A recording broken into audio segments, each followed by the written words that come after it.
부엌에 손대지 마세요. 제 얘기 하나만 여쭐게요. 며느리 집 부엌, 여러분은 마음대로 물 한 잔 드실 수 있나요? 정말 더워서 제 손등에 땀이 맺히고 숨이 턱 막혀서 냉장고 문을 겨우 열었을 뿐인데 그날 며느리가 저를 보며 이렇게 말했습니다. 그러니까 어머니가 불편한 거예요. 도와주시러 오신 거면 손은 대지 말아주세요. 저희가 알아서 합니다. 그 말이요. 지금도 제 등골을 얼어붙게 만들어요.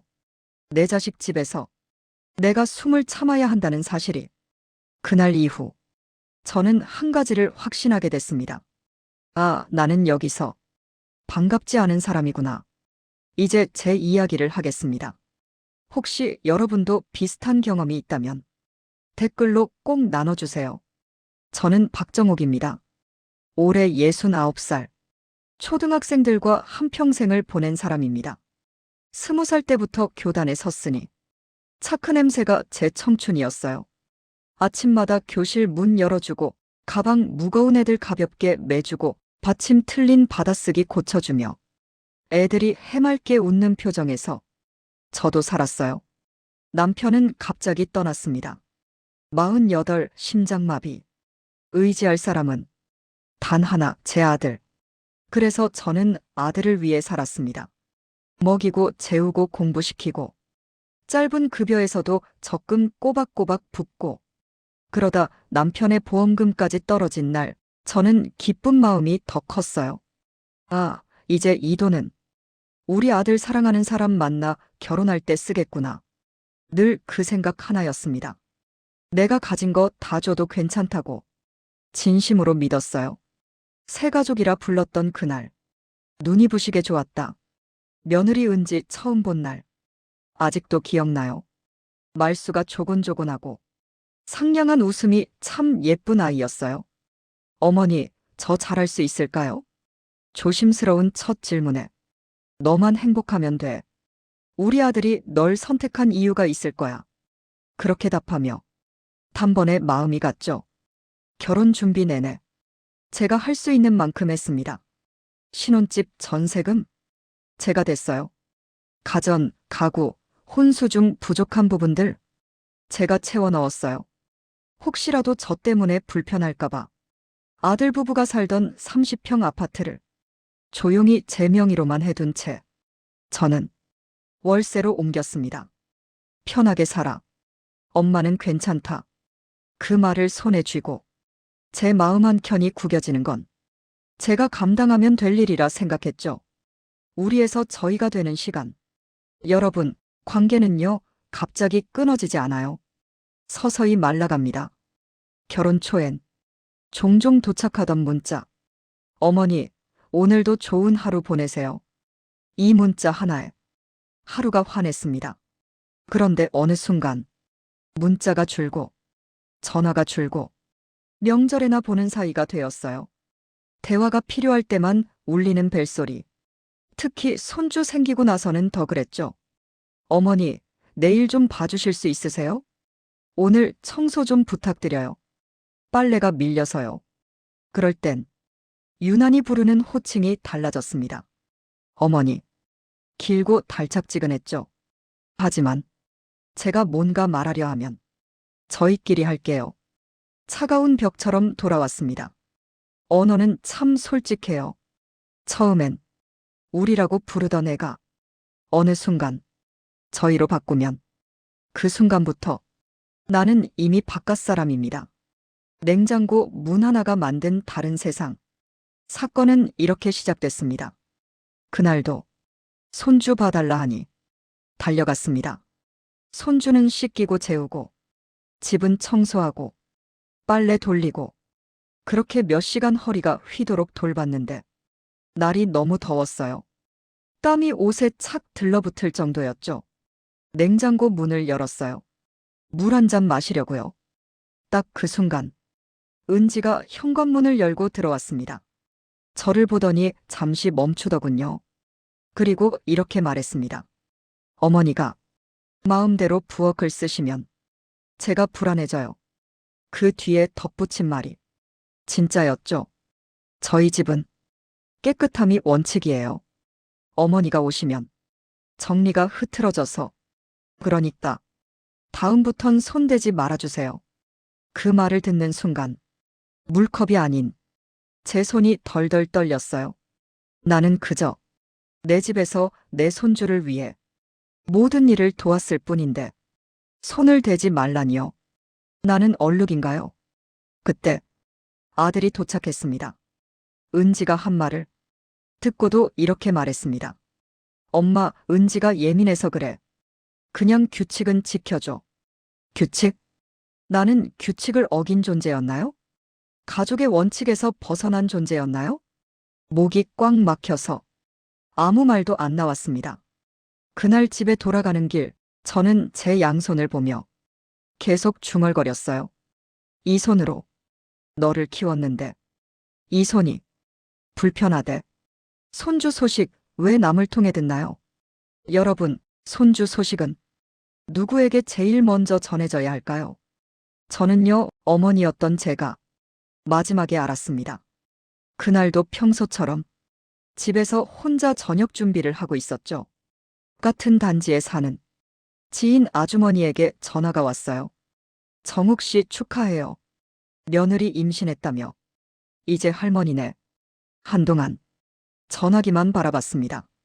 머릿속에서 자꾸만 같은 질문이 맴돌았어요. 왜 나는 남들한테서 듣는 걸까? 어떻게든 평정을 되찾고 아들에게 전화를 걸었죠. 아들아, 아기 생긴 거 왜 엄마에게 말 안 했니? 그러자 아들이 말하더군요. 아, 말하려고 했는데 그냥 타이밍이 그랬어. 타이밍. 첫 손주인데 그걸 깜빡했다고요? 속이 뒤집히고 울컥해서 눈물이 핑 도는 걸 간신히 참았어요.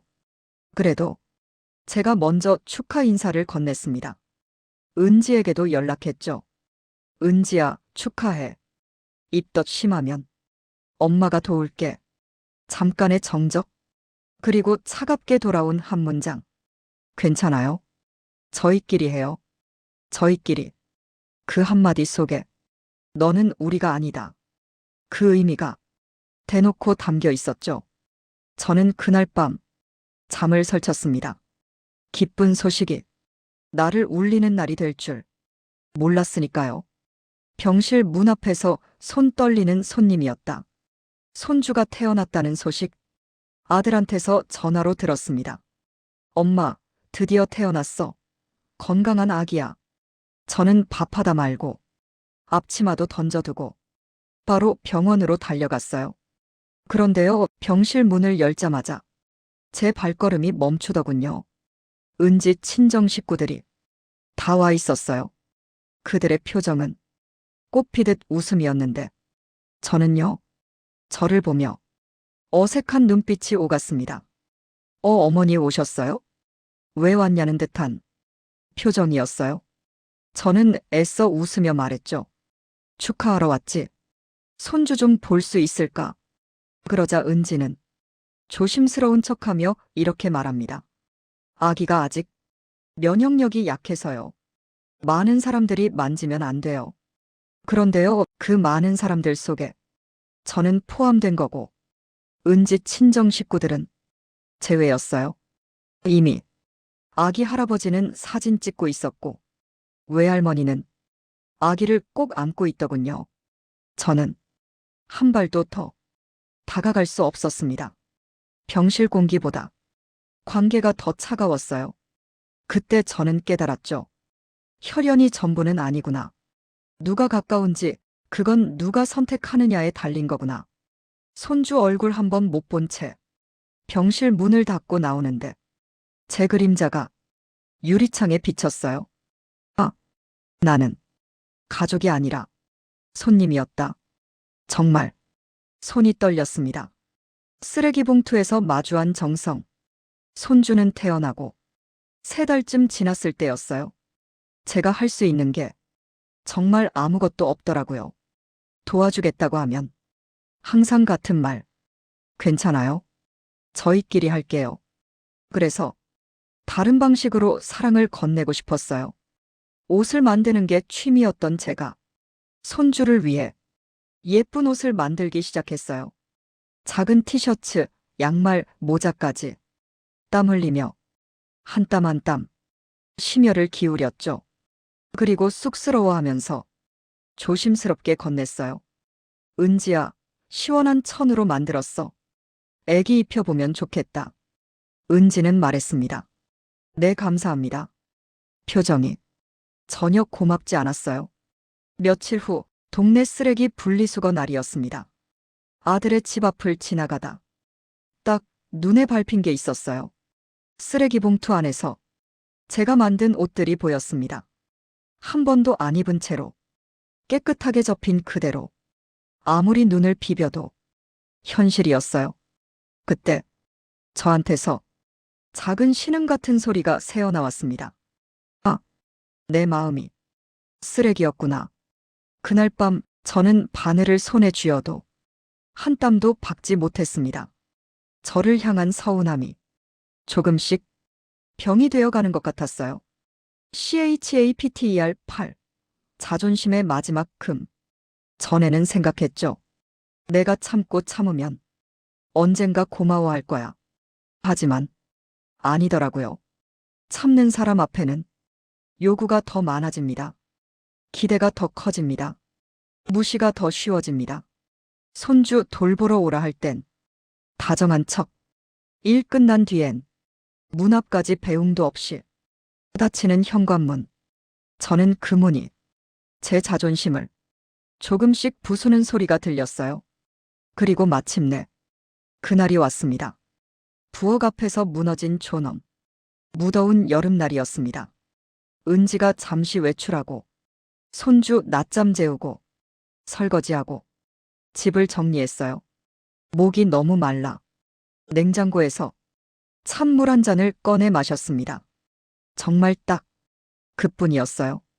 근데 은지가 들어와 냉장고를 열어보더니 한숨을 쉬며 말했습니다. 어머니, 물건을 마음대로 꺼내시면 저희가 불편해요. 잠시 저를 위아래로 훑는 그 눈빛, 그리고 이어진 결정타. 이래서 어머니가 오시면 제가 더 피곤해져요.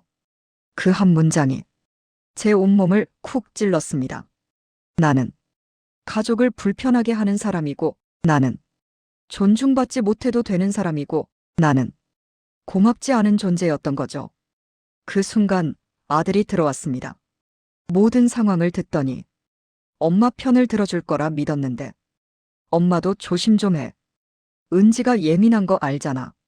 그 말에 울대가 꽉 막혀 숨이 멎는 줄 알았습니다. 제가 떨리는 목소리로 물었어요. 아들아, 그럼 엄마는 어떻게 해야 되니? 아들이 답합니다. 엄마는 그냥 도와주러만 오면 되는 거야. 도와주러만.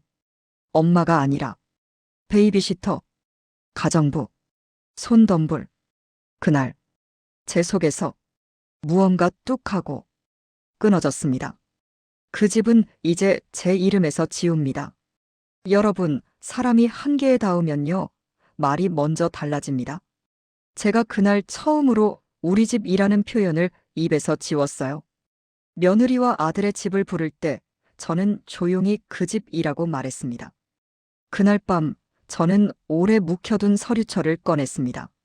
등기부등본, 전입신고, 보증금 내역, 신혼집 마련할 때 제가 작성해둔 자금 출처 확인서까지 문서마다 제 손글씨가 남아 있었습니다. 아들 결혼 축하한다라고 적은 포스트잇이 노랗게 발해 있었어요.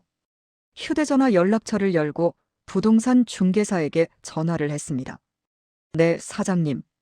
예전에 말씀드렸던 그건 매물로 내주세요. 제 명의 아파트입니다. 어머니, 갑자기 무슨 일 있으셨어요? 그 묻는 말에 저는 한 문장만 대답했습니다. 제가 제 인생을 돌려받으려고요. 다음 날 아들에게 먼저 연락이 왔습니다.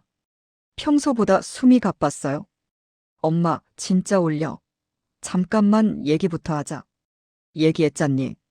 엄마는 도와주는 사람도 아니고 불편을 만드는 사람도 아니고 그냥 사람이라고. 엄마 인생도 사람이 사는 인생이라고. 아들은 한참 말이 없더니 겨우 미안해를 꺼냈습니다. 그런데 그 말 뒤에 이어진 말이 제 결심을 더 단단하게 했죠. 그래도 지금은 팔면 우리 곧 이사해야 돼. 아기도 어리고. 여러분, 여기서 아시겠죠? 사과 뒤에 조건이 따라오는 사과는 사과가 아닙니다. 그건 설득이고 요청이에요. 내 감정을 10원어치로 위로해주고 곧바로 본론으로 들어가는 거래에 가깝습니다. 아들아, 너 말은 알겠다. 그러나 엄마도 이사할 거야. 너희 삶이 있듯이 내 삶도 있어. 엄마, 그러지 말고 한 번만? 아니, 한 번만이 10번이 되더라. 엄마가 그걸 배웠어. 전화를 끊고 난 뒤 저는 빈 거실을 한 바퀴 돌았습니다. 오래 앉던 의자에 앉아 등을 등받이에 깊게 붙여보았어요. 제 등이 제 몸을 오롯이 받쳐주는 느낌이 그날따라 낯설지 않고 안심이 되었습니다. 그리고 제 머릿속에서 아주 선명한 문장이 떠올랐습니다. 그 집은 이제 내 이름에서 지운다. 이건 분노가 아니라 제 삶을 정리하는 문장이었습니다. 사람이든 공간이든 나를 깎아내리는 자리엔 더 이상 머물지 않겠다는 다짐이었죠. 전화와 무릎 앞에서도 변하지 않은 결심.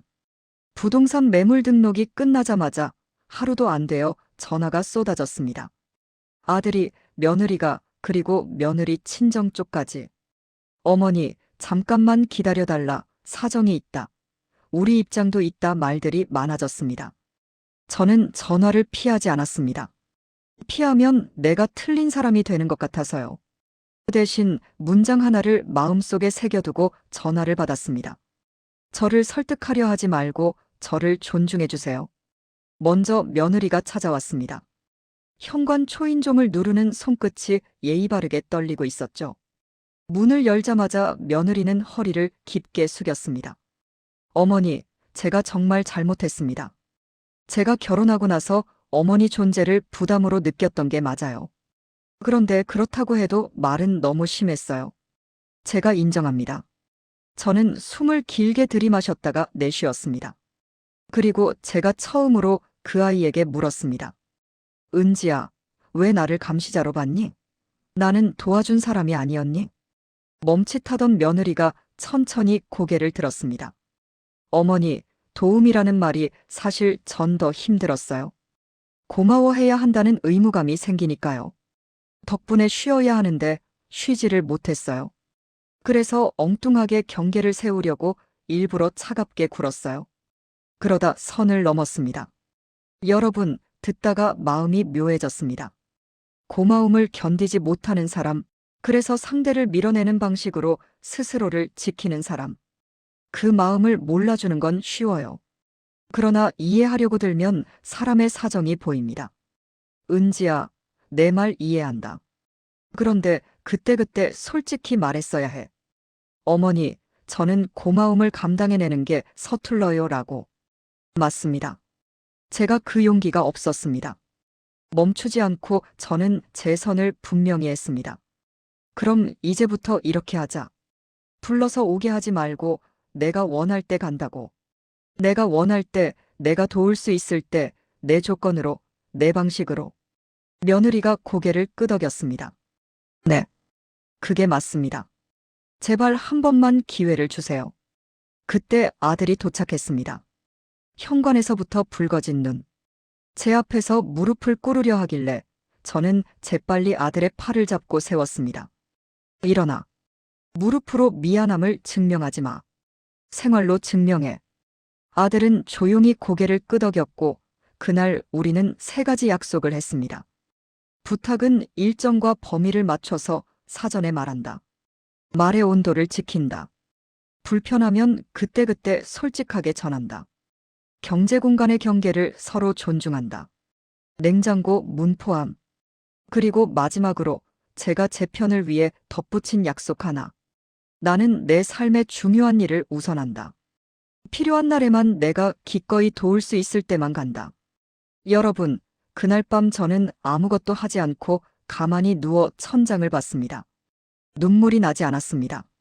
마음이 조금, 아주 조금 가벼웠습니다.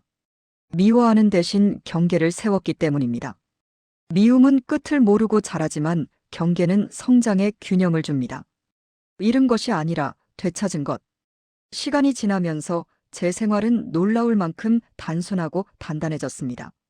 아침엔 라디오를 틀어놓고 시장에서 제철 채소를 사와 작은 냄비에 국을 끓였습니다. 점심엔 구청 강의실로 가서 이주 여성분들에게 한국어를 가르쳤습니다.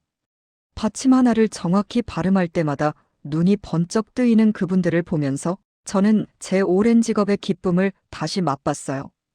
어느 날 수업이 끝나고 한 학생이 저에게 메모를 건넸습니다. 선생님, 저 한국어로 면접 통과했어요. 고맙습니다. 그 메모를 주머니에 넣고 버스에 앉아 창밖을 보는데 마음 한쪽에서 작은 불이 피어오르는 것 같았습니다. 인정받고 필요로 되는 자리. 그 자리에 다시 서 있다는 실감이 밀려왔죠. 저녁엔 동년배 친구들과 강변을 걸었습니다.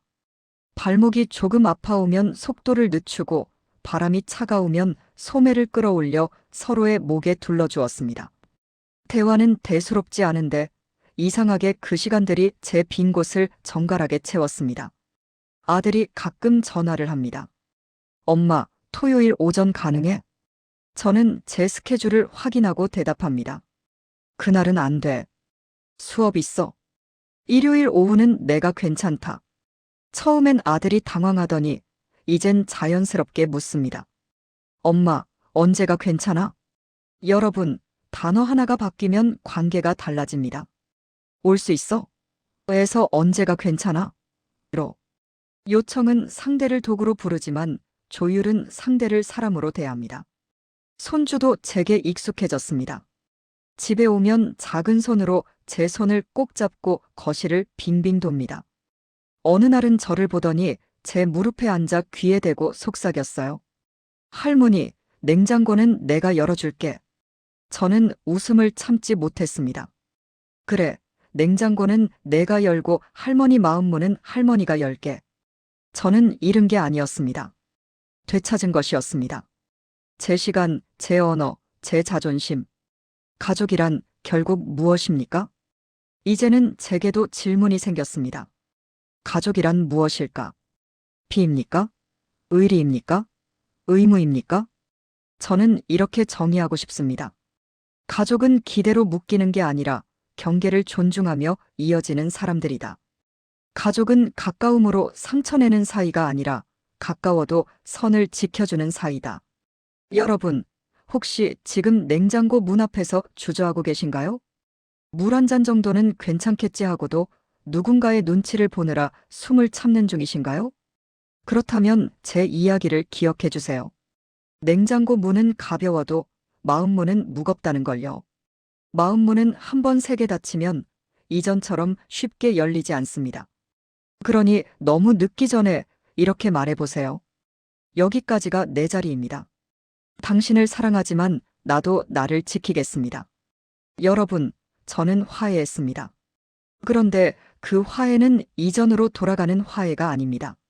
새로운 거리에서 서로를 존중하는 화해입니다.